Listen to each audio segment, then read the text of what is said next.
कि पाकिस्तान की तारीख़ का इंतहाई बदतरीन वाक़या पार्लियामान के अंदर, पंजाब असम्बली के अंदर पेश आया, उसकी जितनी भी मज़म्मत की जाए उतना ही कम है। बेसिकली आवाम को इस चीज़ से आगाह करना और बार बार आगाह करना ये हमारा फ़र्ज़ है कि ये लोग आइन शिकनी को, कानून तोड़ने को, गुंडागर्दी को और कानून को अपने घर की लौंडी बनाने को अपना तुर्रा इम्तियाज़ समझते हैं। जिस तरह से किसी भी मुल्क का आइन इजाज़त नहीं देता कि ऐवान के अंदर मुक़द्दस ऐवान, जिसको हम मुक़द्दस ऐवान कहते हैं, कि वहाँ पे जितने भी इलेक्टेबल्स या उस ऐवान के जो मेंबर्स होते हैं उनके अलावा नोबडी इज़ अलाउड। बड़े दुख और बड़े अफसोस के साथ कहना पड़ता है कि इन्होंने जिस तरह से पुलिस फोर्स, जिस तरह से इन्होंने अपने प्राइवेट बंदे और एक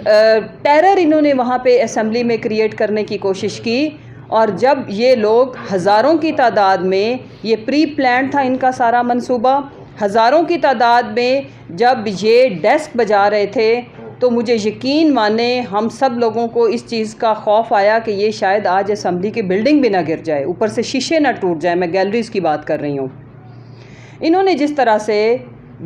तशद्दुद किया हमारी बुज़ुर्ग पार्लियामेंटेरियंस के ऊपर, मेरा प्लान ये था कि मैं उनको, जो हमारी ख़वातीन ज़ख्मी हुई हैं, उन्होंने मेरे साथ बैठ के कल प्रेस कॉन्फ्रेंस हमने करनी थी, लेकिन चूँकि पिछले 20 दिनों से वो यहाँ पे स्टे कर रही थी, तो कल चूँकि अब हमारा सारा पार्टी ने लाया अमल दे दिया, तो फिर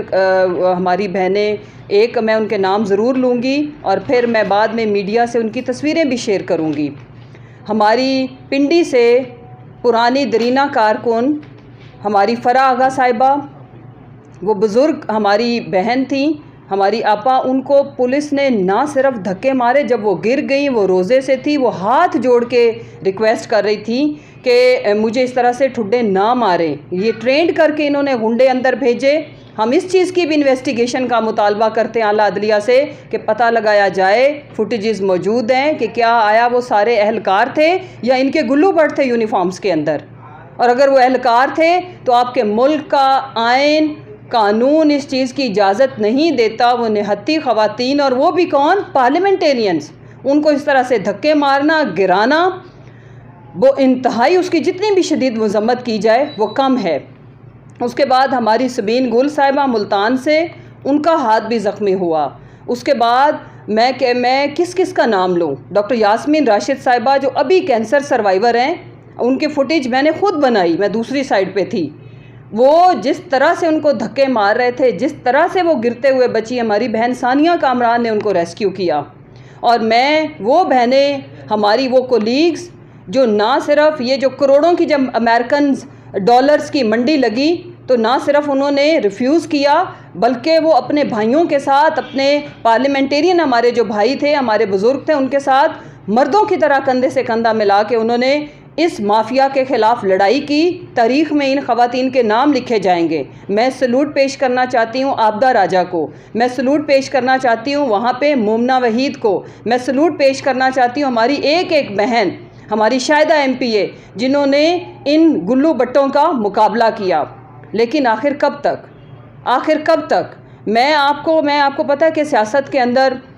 हम लोग बड़ी नाप तोल के, मेरी जो फैमिली है, हम लोग कभी भी सियासत के पीछे बिलो द बेल्ट बात नहीं करते या झूठी कस्में नहीं खाते। अगर किसी फोरम के ऊपर मुझे ले जाया जाए, मैं हलफ उठाने को तैयार हूँ कि वहाँ पे इनके प्राइवेट लोग, जब हमारी ख़वातीन रो रही थी, ज़ाहिर है हम सबकी बहुत बुरी हालत थी, उनका ना मीडिया से कोई ताल्लुक़ था, इनके लोग, ताकि वो बाद में मजाक उड़ाने के लिए, ये जो डिस्ट्रक्टिव मीडिया सेल है, पहले जो इदारों के ऊपर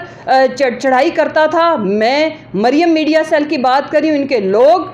अगर ठीक है हमारे कोलीग थे PMLN के MPAs बनाते, नो हार्म, कोई बात नहीं, लेकिन इनके प्राइवेट लोग हमारी वीडियो बना रहे थे हमारे चेहरों के करीब फ़ोन ला के। मैं इस चीज़ का भी मुतालबा करती हूँ कि उन लोगों के चेहरे मौजूद, एक बंदा ब्लू शर्ट में था, उसका मीडिया से या किसी चीज़ से, मैंने उसको कभी पहले नहीं देखा,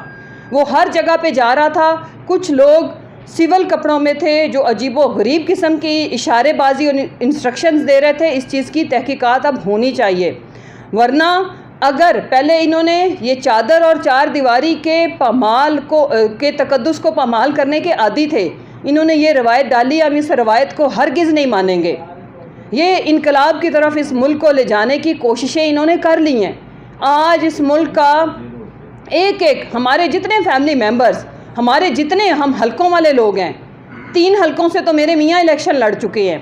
हमारे लोग जो हमारे से वाबस्ता लोग हैं, वो लोग इस वक्त शदीद गम और गुस्से का शिकार हैं। हमें फ़ोन कॉलें इस तरह से आ रही थी कि जैसे आज शायद हम में से कोई शहीद हो जाएगा, और ये हकीकत थी उस वक्त जो इन्होंने असम्बली का हाल बनाया हुआ था। अब बहुत सारे सवाल हैं कि जी इन्होंने पहले मज़ारी जो लोटा नंबर 1, जिसका तारीख़ में मेरा ख़्याल है कि इसका जो आने वाली नस्लें अपने आप को इंट्रोड्यूस नहीं कराएंगी, तारीख़ का बदतरीन मीर जाफ़र और मीर सादिक वो साबित हुआ। इस असम्बली की एक रवायत है, जब बजट सेशन होता है तो आपने नेशनल असम्बली में भी देखा, इतनी मोटी 2-2 किलो की बुक्स होती हैं जो हमें मारी जाती हैं। अपोजिशन आके पेपर फाड़ती है, चढ़ाई करती है स्पीकर की तरफ। ये रवायत है और ये मेरा ख्याल है कि ये पूरी दुनिया में होता है। अब ये जी आप लोग लोटे लेके गए थे, तो आप लोगों ने जो लोटा नंबर 1 था, कभी दुनिया की तारीख में हुआ है लोटा क्रेसी और छांगा मांगा, अवारी एक्सप्रेस, और उसके बाद सिंध हाउस, और फिर उसके बाद पूरे का पूरा हमारा डिप्टी स्पीकर ही बुक कर लिया, उसको ही ख़रीद लिया। हम लोग एहतजाज बिल्कुल कर रही थी, ख़वातीन कर रही थी, उनमें कोई मर्द शामिल नहीं था। हम लोग इसके जो स्पीकर की जो एरिया था उसकी तरफ औरतें बिल्कुल गई हैं, हम इसको नहीं डिनाई करेंगे, नाम कर रहे हैं। ख़वातीन नारेबाजी भी कर रही थी, लोटे शोटे भी बोला जा रहा था, सब कुछ।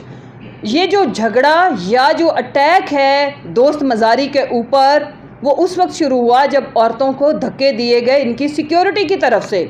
एक सिक्योरिटी ये साथ लेके आए थे, कुछ लोग इनके साथ सिविल कपड़ों में भी थे, उन्होंने हमारी ऑनरेबल मेंबर्स को जब धक्के दिए, 2 औरतें गिरीं, उसके बाद यहाँ से मर्द भी आगे बढ़े और फिर उसको धक्के ज़रूर पड़े हैं। मेरा ये मानना है, मैं आवाम के आगे अब सवाल रखती हूँ कि ओपनली खुल्लम खुल्ला जब इस तरह से लोग बिकते हैं, और पूरे हाउस का मैंडेट डिप्टी स्पीकर हमारे वोटों पे बना था, हम उसके अगेंस्ट नो कॉन्फिडेंस की मोशन भी ले आए थे, लेकिन हमारे बहुत बड़े बड़े सवाल हैं आला अदलिया की तरफ, इस मुल्क के इदारों की तरफ। IG पुलिस से मेरा सवाल है कि आपको कौन सा आइन, इस मुल्क का कौन सा कानून इजाज़त देता है कि आपने टोटल मेंबर जितने थे उसके 4 गुना पुलिस घुसेड़ दी हमारे हाउस के अंदर। और बिलखुसूस जिस तरह से उन्होंने औरतों की तौहीन की, जिस तरह से, ऐसे तो कोई अगर फ़ौज, गैर मुल्की फ़ौज भी हमारे ऊपर हमलावर हो तो वो भी बच्चों का और औरतों का एहतराम मलूज़े खातर रखती है। तो आप जिस तरफ इस मुल्क को ले जाना चाहते हैं, ये लम्हा फ़िक्रिया है और हमारे पास कोई ऑप्शन नहीं बचेगी।